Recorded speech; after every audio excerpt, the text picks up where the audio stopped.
আসসালামু আলাইকুম। আপনারা দেখছেন ওয়াচ কর্ণী এগ্রো।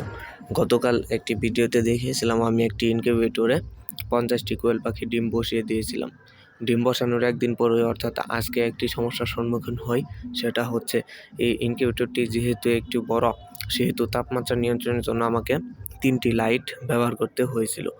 3টি লাইট সমান 200 ওয়াট বিদ্যুৎ খরচ হতো, যা আমার কাছে অপচয় মনে হচ্ছে। সেহেতু আমি অপচয় কমানোর জন্য বাজার থেকে একটি ককশিটের বক্স কিনে নিয়ে আসি এবং ককশিটের বক্সে যেহেতু তাপমাত্রা নিয়ন্ত্রণ করা খুবই ভালো একটি মাধ্যম, সেহেতু আমি ককশিটের বক্সটি নিয়ে আসি এবং ককশিটের বক্সে হোল্ডারটি সেট আপ করার জন্য লাইটের হোল্ডারের মাপ অনুযায়ী কেটে নিই এবং হোল্ডারটি কেটে নেওয়ার পর আমি তার সহ হোল্ডারটি ভালোভাবে ককশিটের বক্সের সাথে ভালোভাবে সেট আপ করে দিই। যেহেতু এটি ককশিটের, সেহেতু আমি ভালোভাবে একটু সেট আপ করে নিই যাতে এটি লাইট সহ না পড়ে যায়। সেহেতু আমি সেট আপটি করে নেওয়ার পর এই ককশিটের সাথে আমি আমার কুলিং ফ্যান যেটা আছে সেটাকে ভালোভাবে সেট আপ করে নিই।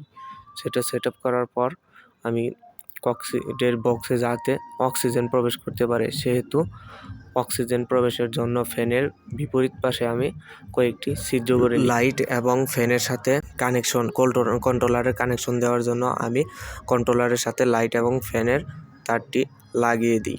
তার লাগানো শেষ হলে আমি কন্ট্রোলারটি এবং আমার ককশিটের বক্সটি ভালোভাবে চেক করে দেখছিলাম যে ঠিক মতো কাজ করছে কিনা। মাশাআল্লাহ, ঠিক মতো কাজ করছে, আলহামদুলিল্লাহ। এর মাঝে একটি কথা বলে নিই, আপনি যদি আমার চ্যানেলে নতুন হয়ে থাকেন এবং পেজে নতুন হয়ে থাকেন, তাহলে চ্যানেলটি সাবস্ক্রাইব করে লাইক বাটন এবং অল বাটনে ক্লিক করে দিবেন এবং পেজ থেকে দেখে থাকলে পেজটি ফলো দিয়ে লাইক এবং কমেন্ট করে পাশেই থাকবেন। তার পরবর্তীতে আমার কাজ হলো ডিমগুলোকে ভালোভাবে বসিয়ে দিয়ে আর্দ্রতা ঠিকঠাকের জন্য একটি বাটিতে পানি নিয়ে এই ককশিটের বক্সটিতে বসিয়ে দেওয়া। তো ভিডিওটি এই পর্যন্তই। পরবর্তী ভিডিওর জন্য অবশ্যই চ্যানেলটি সাবস্ক্রাইব করে রাখবেন। সবাইকে ধন্যবাদ। আসসালামু আলাইকুম।